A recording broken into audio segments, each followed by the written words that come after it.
पाक भारत कशीदगी की बात करेंगे। भारत ने गुज़िश्ता रात एक बार फिर जंदरूट सेक्टर पर फायरिंग की। इस बिला इश्तियाल फायरिंग के नतीजे में 4 शहरी जख्मी हुए, 2 खवातीन और 2 बच्चे इनमें शामिल हैं। शहरी आबादी को एक बार फिर भारत की जानिब से निशाना बनाया गया। और अगर गुज़िश्ता चंद माह की बात कर लें तो 1296 मरतबा भारत ये खिलाफ वर्जियाँ कर चुका है, जिसमें अब तक जिन पाकिस्तानियों ने शहादत पाई है उनकी तादाद 7 है, जबकि 98 इन हमलों में शदीद जख्मी भी हुए। भारतीय सीनियर सफारतकार को दफ्तर खारजा में तलब किया गया और इस पर एहतजाज रिकॉर्ड कराया गया, लेकिन ये सूरत हाल मुस्तकिल बुनियादों पर चलती आ रही है।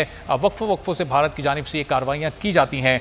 क्या सोच है भारत की, क्या जहनीत है और मोदी की हुकूमत करना क्या चाहती है? खित्ते के अमन को क्यों तबाह बर्बाद करने पर तुली हुई है, ये जानने की कोशिश करेंगे। हारिस नवाज साहब हमारे साथ मौजूद हैं, ब्रिगेडियर रिटायर्ड हैं। पीजे मीर साहब सीनियर साफ़ी, सीनियर तज्ज़ियाकार तो मौजूद हैं ही। तो हारिस साहब, ये भारत वक्तन फ़वक्तन इस सरहदी खिलाफ वर्जी करता रहता है, अमन को ख़राब करने की कोशिश करता रहता है। अभी वो अमित शाह का बयान भी सामने था कि वो किस तरह सर्जिकल स्ट्राइक्स और हवाई हमलों की बातें कर रहे थे। ये क्या करना चाह रहा है भारत? नरेंद्र मोदी की इस वक्त स्ट्रेटजी क्या है? ये शिद्दत आती जा रही है, मकबूजा कश्मीर की सूरत हाल हमारे सामने ही है और फिर पाकिस्तानी सरहदी इलाकों में भी इस तरह से कार्रवाइयाँ की जा रही हैं। मुस्तकिल बुनियादों पर भारत की जानिब से सरहदी खिलाफ वर्जी की जाती है।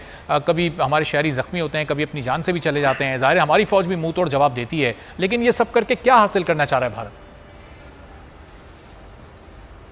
देखिए, बदकिस्मती से हिंदुस्तान ने कभी पाकिस्तान को रियलिटी एक्चुअली नहीं समझा।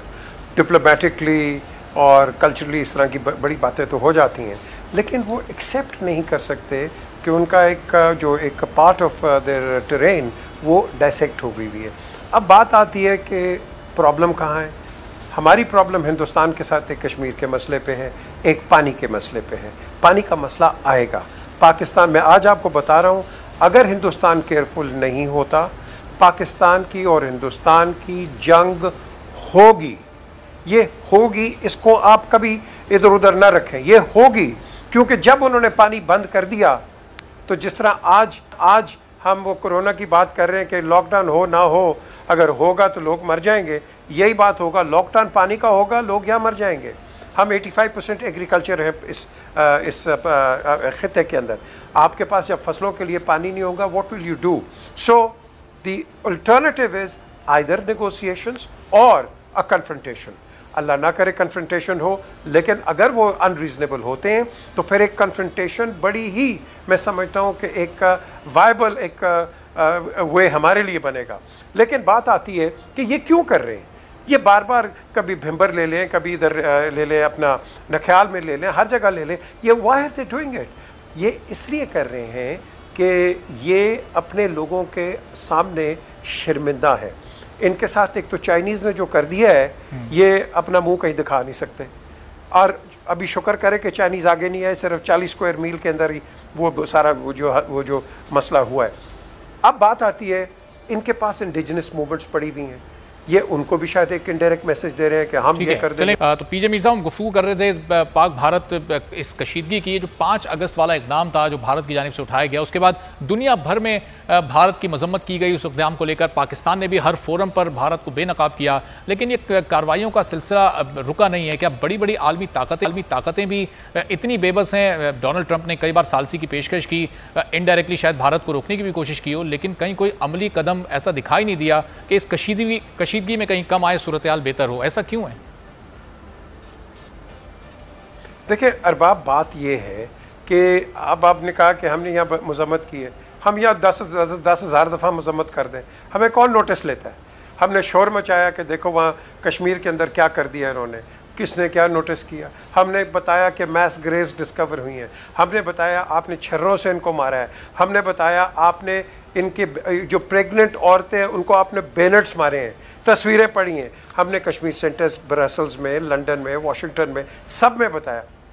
वहाँ लोगों ने नोटिस लिया, आपने अपने जो अनऑफिशियल एम्बेसीज थी उनको बंद किया, लोग वहीं का वहीं ठंड पड़ गए।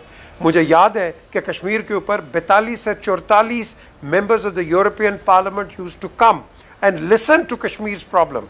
लेकिन आज कौन है? कश्मीर की प्रॉब्लम कोई नहीं सुनता है। हम यहाँ मजम्मत करते हैं, अपने टेलीविजन पे टॉक शोज कर देते हैं, इमोशंस अपने दिखा देते हैं, but we have to be practical, we have to go out, we have to go out in Washington, we have to go out in London और यूरोपियन पार्लियामेंट के अंदर अब, और वहाँ अपना केस प्लीड करें, क्योंकि आपने प्लीड करना case members of the parliament को। आप वैसे करो, कोई करेगा? कोई भी नहीं करेगा। ठीक है, तो अमली इक़दाम भी मीर साहब आप सजेस्ट कर रहे हैं, ज़ाहिर उठाने होंगे और बड़ी जल्दी उठाने होंगे। इस पर मजीद भी गुफ्तगू करते हैं। हारिस साहब, अब ये सोच कहाँ लेकर जाएगी इस खित्ते के अमन को? ये नरेंद्र मोदी और उनकी हुकूमत की ये कार्रवाइयाँ रुक नहीं रही हैं।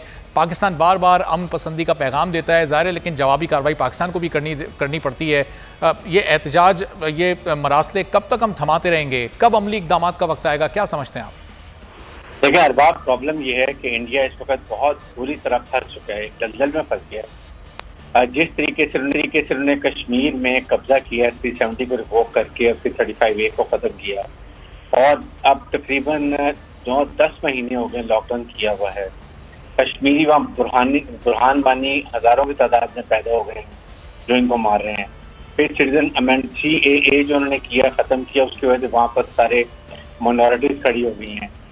फिर इस चाइना में जो इन्होंने अभी हरकत की थी कि वहाँ पर इन्होंने टुक्स उतार दिया दौलत बेस पे, और वहाँ मकसद ये था कि CPEC को वहाँ पर एक डिस्टर्ब करें लाइन ऑफ कम्युनिकेशन को। चाइना ने ओवर रिएक्ट, बिल्कुल टाइम पर रिएक्ट किया और इनकी वो कुट लगाई है, और उसके बाद 40 स्क्वायर किलोमीटर का एरिया उन्होंने इसका कब्जा कर लिया। ये रो रहे हैं, अभी इन्होंने मुलाकात भी की है, इनका 3 स्टार गया था, उनका 2 स्टार आया था। फिर भी उन्होंने कहा जी हम इस एरिया में नहीं है, हमारा ये एरिया है, डायलम एक्चुअली कंट्रोल है, हमने अपना एरिया ले लिया। अभी भी उनका 40 किलोमीटर पे और क्लेम है। उसके बाद उन्होंने छुपाने की कोशिश की इंडिया में फिर लोगों को पता चल गया, इनको इतनी खिफत, इतनी शर्मिंदगी उठानी पड़ी। उसके बाद यूएस के आपने देखा होगा रीजन फ्रीडम के ऊपर एक रिपोर्ट आई है, उस पर उन्होंने बहुत बुरा भला कहा है, इंडिया दुनिया में आइसोलेट हो गया है, इनके अवाम का जनता बीजेपी के ऊपर से तमाद उठ गया है। लेकिन हर सब ये जो कार्रवाइयाँ जिस तरह की कर रहे हैं, एक साल में ये तकरीबन 1300 के करीब इस तरह की कार्रवाइयाँ हुई हैं, इन कार्रवाइयों को कैसे रोका जाए, इसके लिए क्या अमली इक़दाम उठाए जाए? देखिए, इसके लिए प्राइम मिनिस्टर पाकिस्तान ने बड़ा क्लियर बताया, और ये 27 फरवरी को इंसिडेंट किया था, वो भी यही था कि ये फ्लैग ऑपरेशन करना चाहते हैं, अपने अवाम के अटेंशन डाइवर्ट करना चाहते हैं, दुनिया को ये बताना चाहते हैं कि शायद पाकिस्तान की तरफ से कोई शरारत हो रही है, जो कि हमने वार्न भी किया, प्राइम मिनिस्टर ने किया, चीफ आर्मी स्टाफ ने किया है, और जहाँ तक बताया कि हम अमन चाहते हैं, लेकिन हमारी अमन की कोशिश को हमारी कमजोरी मत समझें, हम इनका जवाब पत्थर से देंगे। 27 फरवरी इनको याद भी है। सो अपने अवाम के अटेंशन डाइवर्ट की इस तरह की हरकत करना चाहते हैं। हमने एक साल में तकरीबन 8 ड्रोन इनके गिराए हैं, जो कॉप्टर वो इनके गिराए हैं, उसकी हर किस्म की शरारत कर रहे हैं। इसलिए अब पाकिस्तान को ये चाहिए कि पाकिस्तान को इसको लेवल को रेज करना चाहिए, यूनाइटेड नेशन में दोबारा बड़े स्ट्रिक्ट लेटर लिखना चाहिए, और हमारे फॉरेन ऑफिस को, फॉरेन मिनिस्टर को दुनिया में जाना चाहिए, यूनाइटेड नेशन। ठीक है, फॉरेन ऑफिस की जिम्मेदारी बनती है कि यूनाइटेड नेशंस का रुख करे। बहुत शुक्रिया हारिस नवाज साहब, वक्त की चूंकि कमी है, आपसे इजाजत। और पीजे मीर साहब